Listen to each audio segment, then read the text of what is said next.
کیا تم ہمارے حق میں فیصلہ دو گے؟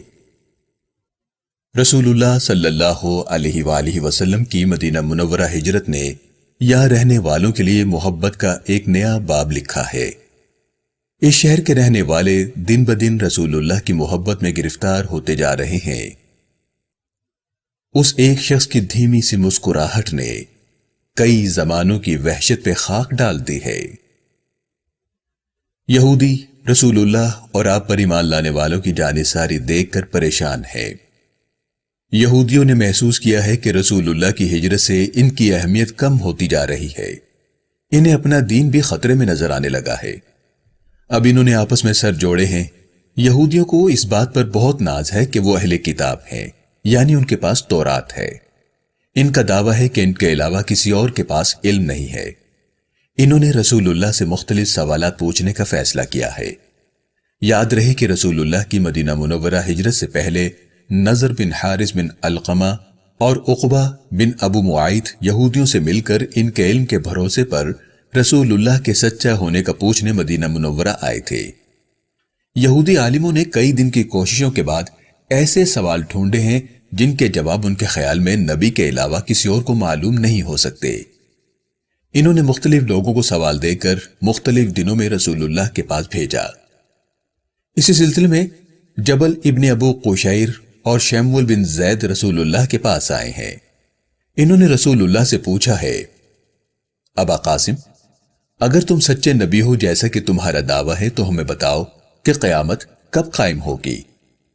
اس کے جواب میں اللہ کریم نے وحی بھیجی ہے۔ فرمایا، يَسْأَلُونَكَ عَنِ السَّاعَةِ أَيَّانَ مُرْسَاهَا قُلْ إِنَّمَا عِلْمُهَا عِنْدَ رَبِّي لَا يُجَلِّيهَا لِوَقْتِهَا إِلَّا هُوَ ثَقُلَتْ فِي السَّمَاوَاتِ وَالْأَرْضِ لَا تَأْتِيكُمْ إِلَّا بَغْتَةً يَسْأَلُونَكَ كَأَنَّكَ حَفِيٌّ عَنْهَا قُلْ إِنَّمَا عِلْمُهَا عِنْدَ اللَّهِ وَلَكِنَّ أَكْثَرَ النَّاسِ لَا يَعْلَمُونَ۔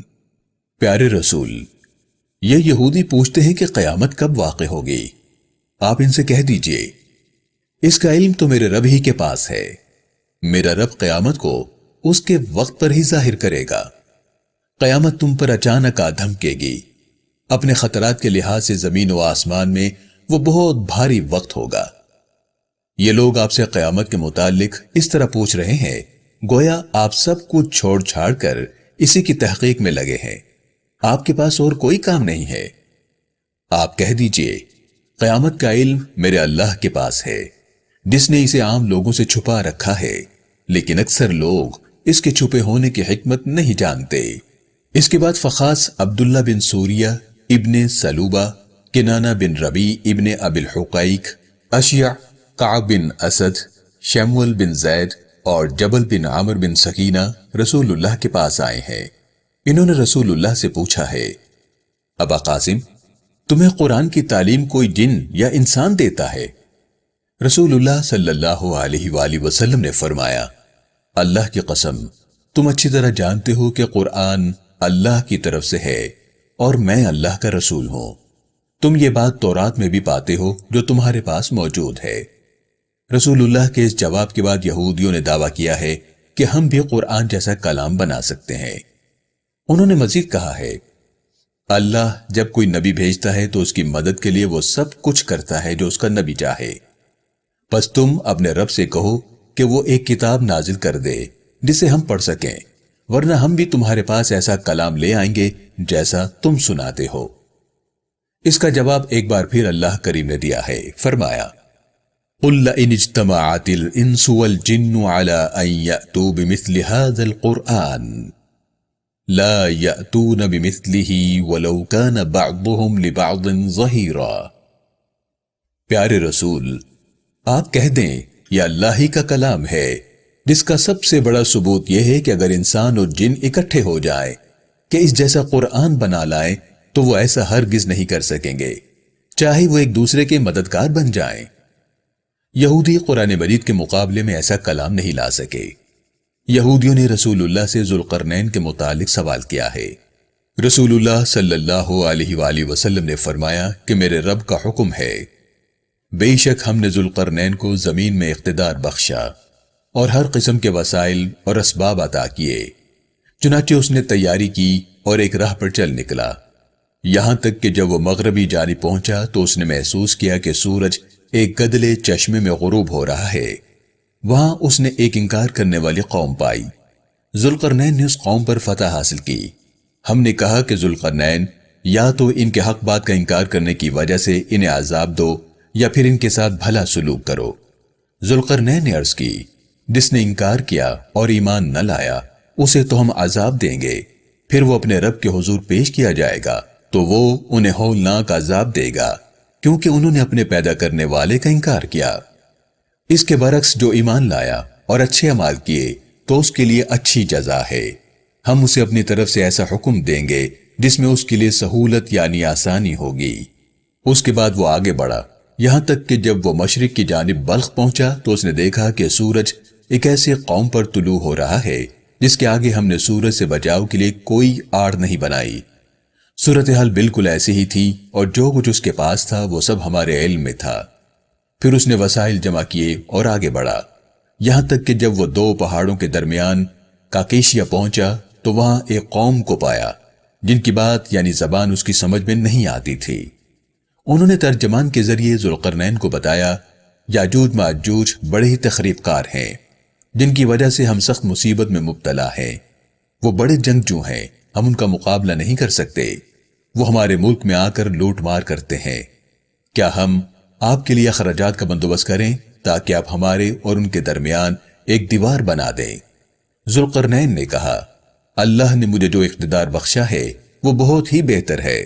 تم صرف جسمانی قوت کے ساتھ میری مدد کرو تو میں تمہارے اور ان یعنی یاجوج و ماجوج کے درمیان ایک دیوار بنا دوں گا۔ اب تم یہ کرو کہ لوہے کے پترے لاؤ۔ یہاں تک کہ جب انہیں دونوں پہاڑوں کے درمیان چن دیا تو ذوالقرنین نے کہا، اب ان لوہے کے پتروں کو آگ دو۔ یہاں تک کہ جب انہیں پگھلا دیا اور وہ آگ بن گئے تو کہا، میرے پاس پگھلا ہوا تانبا لاؤ تاکہ میں اس پر انڈیل دوں۔ وہ دیوار اتنی مضبوط اور بلند ہو گئی کہ یاجوج ماجوج کے لیے ممکن نہ رہا کہ اس دیوار پر چڑھ سکے، نہ ہی یاجوج ماجوج کے لیے اس دیوار میں سوراخ کرنا ممکن رہا۔ ذوالقرنین نے ان سے کہا کہ یہ میرے رب کی رحمت ہے، پس جب میرے رب کا وعدہ آئے گا تو وہ اسے پاش پاش کر دے گا، بے شک میرے رب کا وعدہ برحق ہے۔ یہودیوں کو ان کے سوالوں کے جواب مل گئے تو انہوں نے کمال چالاکی سے رسول اللہ سے کہا، ابا قاسم، تم جانتے ہو کہ ہم یہودیوں کے عالم اور عزت دار لوگ ہیں، ہم اپنی قوم کے سردار ہیں۔ اگر ہم نے تمہاری پیروی کر لی تو تمام یہودی تم پر ایمان لے آئیں گے، اس کے بعد کوئی یہودی تمہارا مخالف نہ رہے گا۔ بات کچھ یوں ہے کہ ہمارے اور ہماری قوم کے کچھ لوگوں کے درمیان جھگڑا ہے، ہم یہ جھگڑا تمہارے پاس لے کر آئیں تو کیا تم ہمارے حق میں فیصلہ دے دو گے؟ اگر تم نے ہمارے حق میں فیصلہ دے دیا تو ہم تم پر ایمان لے آئیں گے۔ رسول اللہ صلی اللہ علیہ وآلہ وسلم نے ان لوگوں کی بات ماننے سے انکار کر دیا ہے۔ اللہ کریم نے اپنے رسول کی تائید کے لیے جبرائیل امین کو پیغام دے کر بھیجا ہے، فرمایا، وَأَنِ احْكُمْ بَيْنَهُمْ بِمَا أَنزَلَ اللَّهُ وَلَا تَتَّبِعْ أَهْوَاءَهُمْ وَاحْذَرْهُمْ أَن يَفْتِنُوكَ عَن بَعْضِ مَا أَنزَلَ اللَّهُ إِلَيْكَ فَإِن تَوَلَّوْا فَاعْلَمْ أَنَّمَا يُرِيدُ اللَّهُ أَن يُصِيبَهُم بِبَعْضِ ذُنُوبِهِمْ وَإِنَّ كَثِيرًا مِّنَ النَّاسِ لَفَاسِقُونَ أَفَحُكْمَ الْجَاهِلِيَّةِ يَبْغُونَ وَمَنْ أَحْسَنُ مِنَ اللَّهِ حُكْمًا لِقَوْمٍ يُوقِنُونَ۔ پیارے رسول، جو کچھ اللہ نے آپ پر اتارا ہے آپ اسی کے مطابق فیصلے کریں اور ان یہودیوں کی خواہشات کی پیروی نہ کریں۔ محتاط رہیں کہ یہ لوگ فتنے میں ڈال کر کہیں آپ کو قرآن سے جو اللہ نے اتارا ہے پھیر نہ دیں۔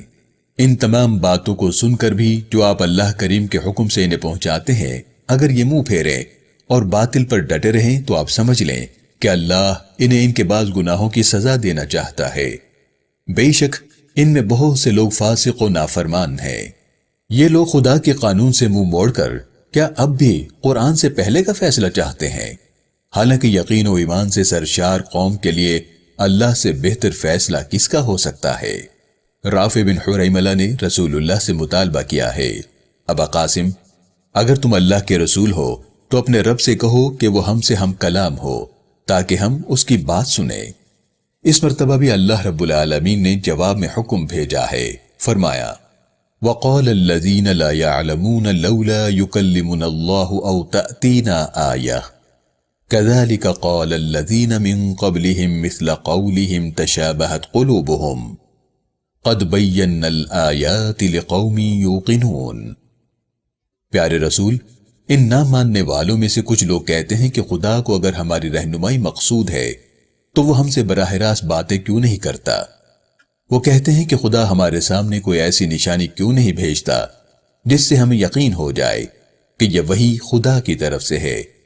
ان سے پہلے لوگ بھی ایسی باتیں کرتے رہے ہیں۔ ان سب اگلے پچھلے نہ ماننے والوں کی ذہنیت ایک جیسی ہے، جبکہ حقیقت یہ ہے کہ ہم نے اہل یقین کے لیے نشانیاں خوب کھول کر بیان کر دی ہیں۔ کھلے ذہن کے ساتھ دیکھنے والوں کے لیے اللہ کی نشانیاں خوب ہیں۔ پیارے رسول، آپ پر کوئی ذمہ داری نہیں کہ ان کی خواہش کے مطابق انہیں معجزے اور نشانیاں دکھائیں۔